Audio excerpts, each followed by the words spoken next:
I inherited $6.4 million from my Uncle Richard when he passed away last March. 2 days after his funeral, my son Daniel, who I hadn't seen in 12 years, showed up at the lawyer's office with his girlfriend and their own attorney, demanding half of the inheritance. He claimed that, as Uncle Richard's only living nephew besides me, he had equal legal rights to the estate. But Uncle Richard had left a sealed envelope with his lawyer, with specific instructions that it could only be opened if someone contested the will. Let me back up. I'm 62 years old now, and Uncle Richard wasn't just my uncle, he practically raised me. My parents died in a car accident when I was 8, somewhere on the Trans-Canada Highway during a winter storm. Uncle Richard was my father's older brother, a tough-as-nails veteran who'd served in peacekeeping missions with the Canadian Forces. He never married, never had kids of his own. When my parents died, he didn't hesitate. He took me in, moved from his small apartment in Winnipeg to a modest house in Scarborough so I could stay in the same school, same neighborhood. He wasn't soft. Uncle Richard believed in discipline, hard work, and personal responsibility. He made me shovel the driveway every winter morning before school, made me get a part-time job at 15, taught me to balance a checkbook before I could drive. When I wanted to buy something, he'd say, "You want it? Save for it. No handouts. No shortcuts." I became an accountant because of him. Steady work, he said. Honest living. I met my wife Jennifer at 25, married at 27. We had Daniel when I was 28. For years, life was good. Jennifer was a nurse at Sunnybrook Hospital. We had a small house in North York. Nothing fancy, but it was ours. Daniel grew up knowing his great-uncle Richard well. Every Sunday dinner, Uncle Richard would come over. Always brought the same butter tarts from that Portuguese bakery on Dundas. But something changed in Daniel around his early 20s. He got involved with a crowd Uncle Richard didn't approve of. Dropped out of college halfway through his business degree. Started asking for money constantly to invest in various schemes that never panned out. Uncle Richard would grill him every Sunday. "What's your plan, Danny? Where's this going?" Daniel hated it. Hated the questions, hated the accountability. One Sunday, when Daniel was 23, Uncle Richard asked him point blank about a $5,000 loan I'd given Daniel the month before. "Your dad works hard for his money. What did you do with it?" Daniel exploded. Called Uncle Richard a controlling old man who needed to mind his own business. Said things I won't repeat. Then he stormed out. That was the last Sunday dinner Daniel attended. Within 6 months, Daniel was gone. Just left. Took his clothes, emptied his bank account, and disappeared. Jennifer cried for weeks. I hired a private investigator. Found out Daniel had moved to Vancouver. When I called him, he said he needed space from the family. He'd call when he was ready. That was 12 years ago. I'm 62 now. In those 12 years, Daniel called maybe 3 times. Never on birthdays, never on Christmas. Jennifer died 4 years ago, breast cancer. I called Daniel to tell him his mother was dying. He said he'd try to make it out. He never showed up for the funeral either. Uncle Richard was there, though. 84 years old at Jennifer's funeral, standing beside me in the rain. He'd been diagnosed with Parkinson's by then, his hands shaking as he put them on my shoulder. "You still got me, Tommy," he said. "I'm not going anywhere. But Parkinson's is cruel." Over the next 5 years, I watched this strong, independent man slowly lose control of his body. He refused to go to a nursing home, too stubborn, so I retired early from my accounting firm at 58 and moved into his house in Scarborough. I became his caregiver, helped him eat, helped him bathe, managed his medications. A wonderful doctor, Dr. Helen Park, came by twice a week to check on him. She was patient, kind, never rushed. Uncle Richard's mind stayed sharp even as his body failed. We'd sit in his living room, watching hockey Leafs games, even though they broke our hearts every playoff season. He'd tell me stories about my dad, things I'd never heard before. "Your father would be proud of you, Tommy," he said one night, his voice shaky from the Parkinson's. "You stayed. You didn't run when things got hard. That's character." He passed away on March 14th, peacefully, in his sleep. Dr. Park was there the day before, told me it would be soon. I held his hand that last night, told him I loved him, thanked him for everything. When his breathing stopped just after midnight, I sat there for an hour before I called anyone. Just sat there, holding the hand of the man who'd saved me when I was 8 years old. The funeral was small.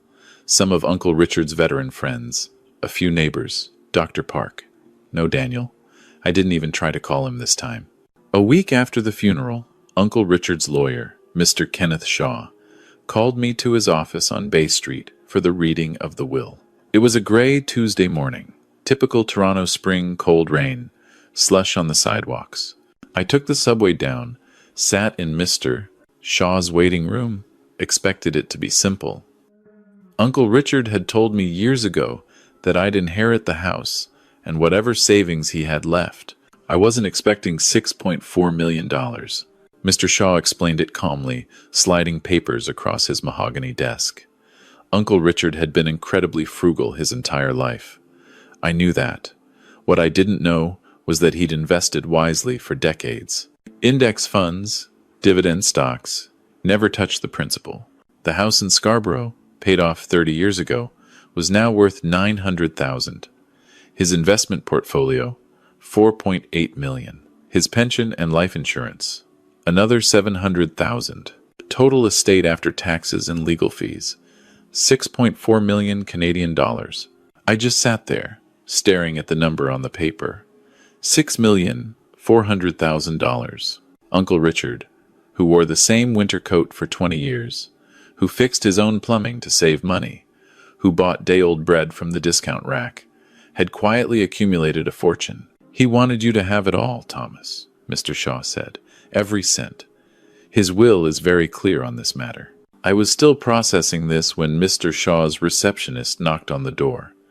Mr. Shaw, there are 3 people here claiming to be family of the deceased.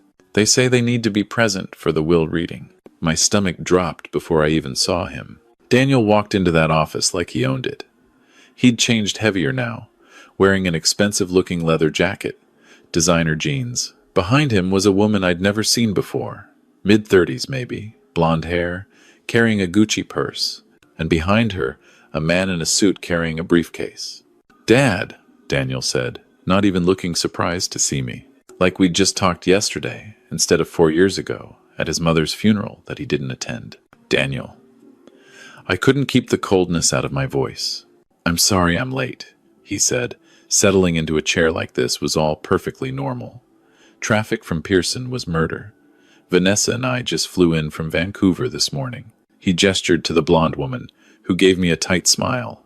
"This is my fiancée, Vanessa, and our lawyer, Brett Morrison. No relation," he added with a laugh that made my skin crawl. Mr. Shaw cleared his throat. I wasn't aware there would be additional parties present. The lawyer, Brett, stepped forward. "Mr. Daniel Morrison is the nephew of the deceased, Richard Morrison. As next of kin, he has every right to be present for the reading of the will and to understand the distribution of assets." "The will has already been read," Mr. Shaw said carefully. "Mr. Thomas Morrison is the sole beneficiary." "That's not possible," Daniel said, and now his friendly mask slipped a bit. "I'm Uncle Richard's nephew, too. I have legal rights here." "You haven't seen Uncle Richard in 12 years, I said quietly. "That doesn't matter," Vanessa cut in, her voice sharp. "Family is family. Blood is blood. You can't just cut out your own nephew."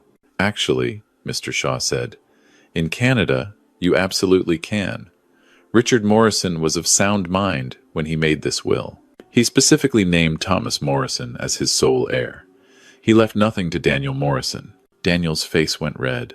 "That's insane. He was sick. He had Parkinson's. His mind was obviously not right. We're contesting this will." "Brett?" The lawyer pulled out papers from his briefcase. "We're filing a challenge based on undue influence and lack of testamentary capacity. Given Mr. Richard Morrison's Parkinson's diagnosis and Mr. Thomas Morrison's position as caregiver, there are clear grounds to argue that the deceased was not of sound mind and was potentially coerced." I felt like I'd been punched. "Coerced? I took care of him for 5 years. Changed his—" I stopped, too angry to continue. Mr. Shaw held up his hand. "Mr. Morrison, Daniel, you have the right to contest the will. However, I should inform you that Richard Morrison anticipated this possibility. He reached into his desk drawer and pulled out a sealed manila envelope. It had Uncle Richard's handwriting on it, to be opened only if Daniel contests the will. Daniel's eyes narrowed. What is that? I don't know, Mr. Shaw said. I was given strict instructions. If no one contested the will, this envelope was to be destroyed, unopened. But if anyone, specifically if Daniel Morrison, challenged the will, I was to open it in the presence of all parties. Open it, Daniel said. Mr. Shaw broke the seal. Inside was a letter in Uncle Richard's shaky handwriting and a USB drive. Mr. Shaw read the letter aloud. To whom it may concern. If you're reading this, it means Daniel has shown up after my death to claim money he did not earn and does not deserve. I am of completely sound mind.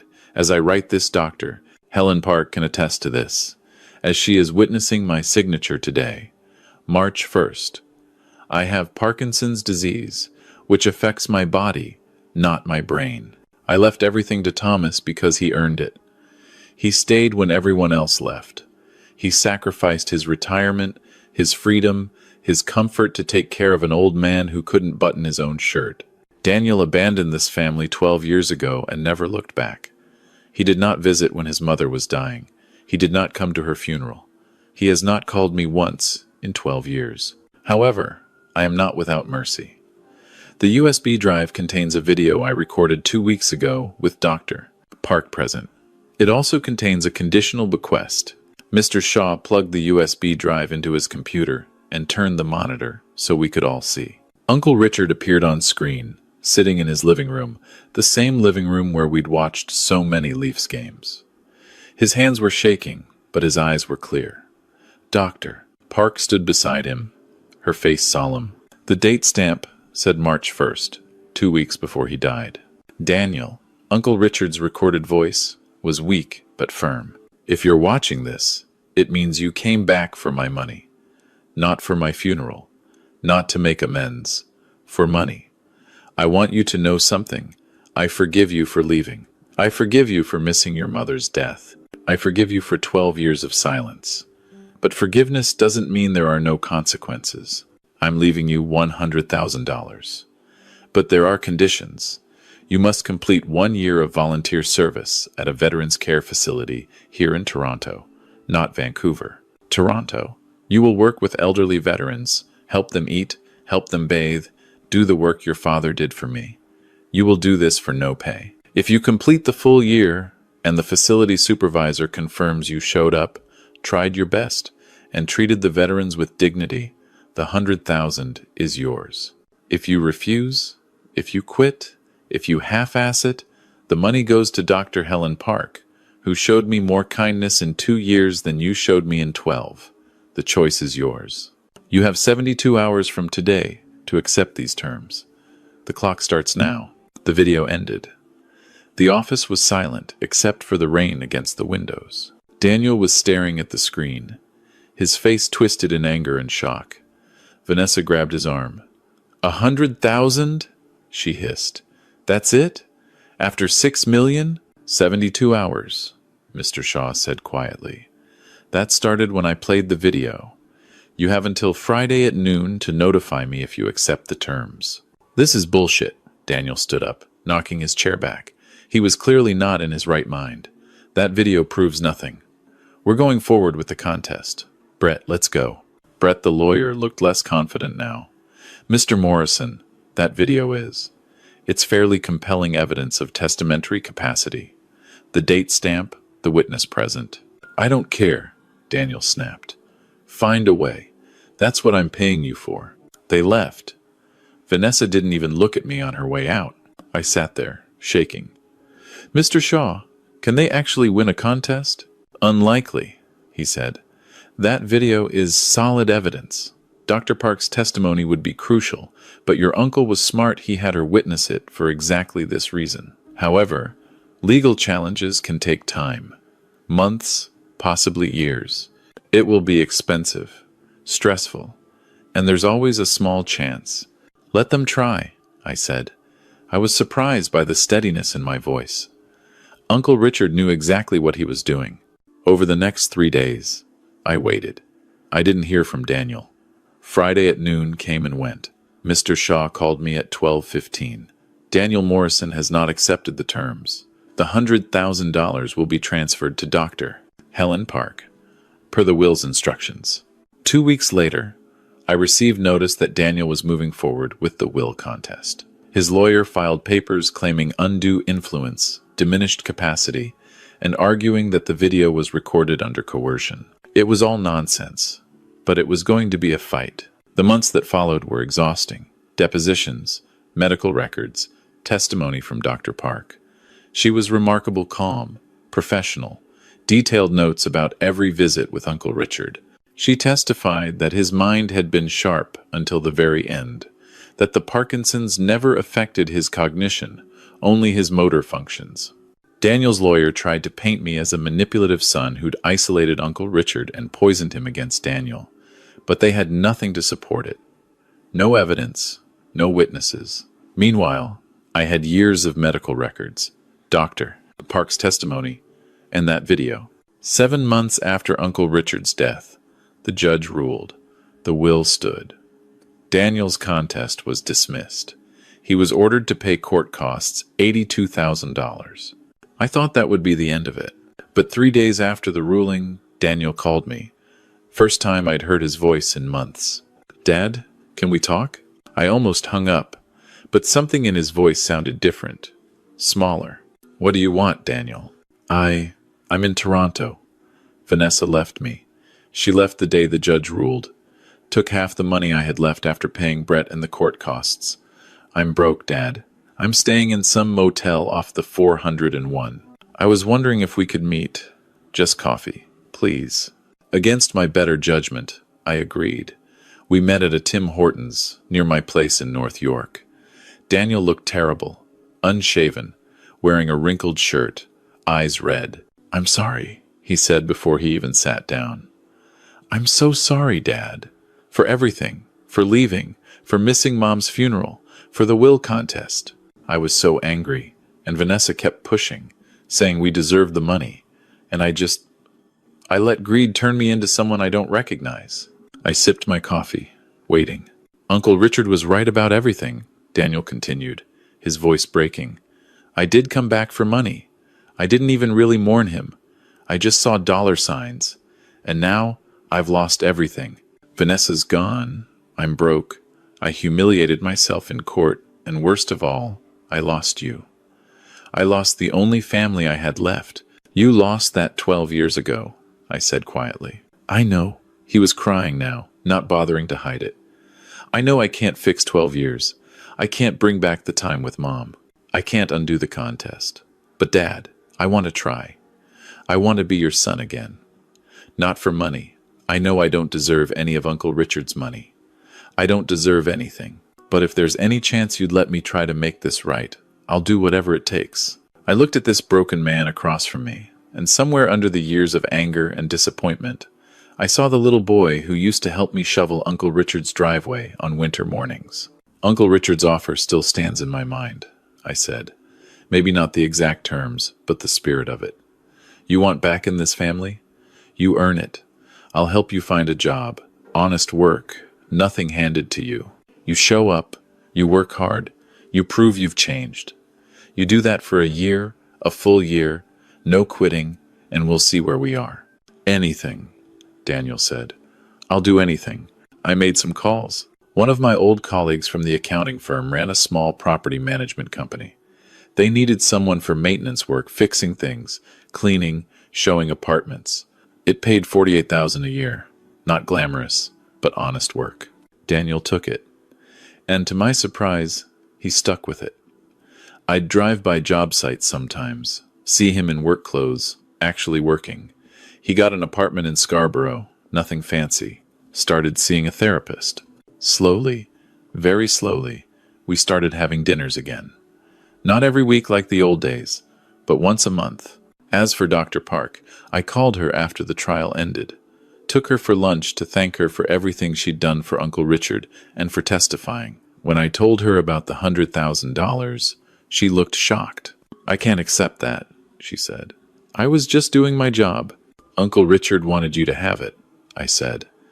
And honestly, Doctor, Park, you showed him dignity and kindness when my own son couldn't be bothered to call. Please, he'd want you to take it. She was quiet for a long moment.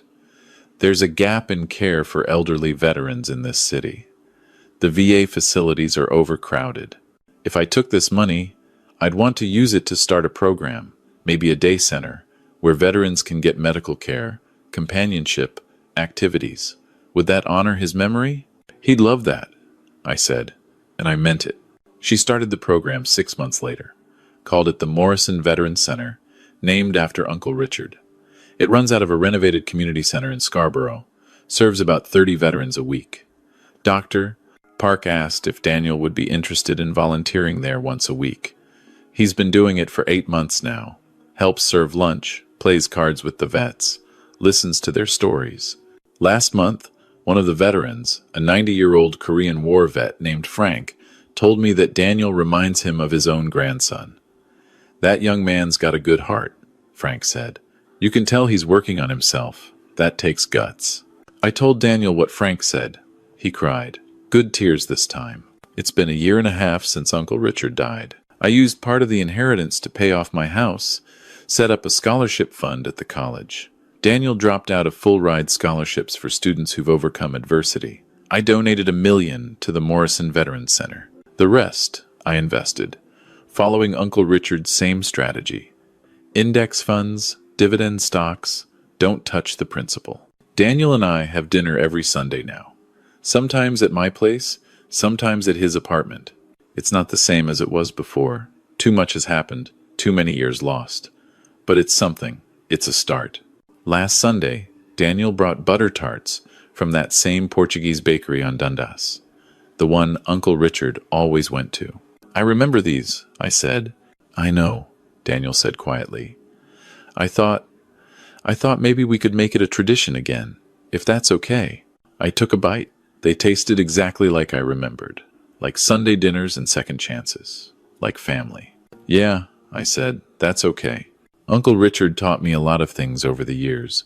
How to balance a checkbook, how to change a tire, how to shovel a driveway efficiently. But the most important lesson took me 62 years to fully understand. Inheritance isn't just about money. It's about values. It's about showing up. It's about doing the hard things when nobody's watching. And sometimes, it's about knowing when someone's earned their way back home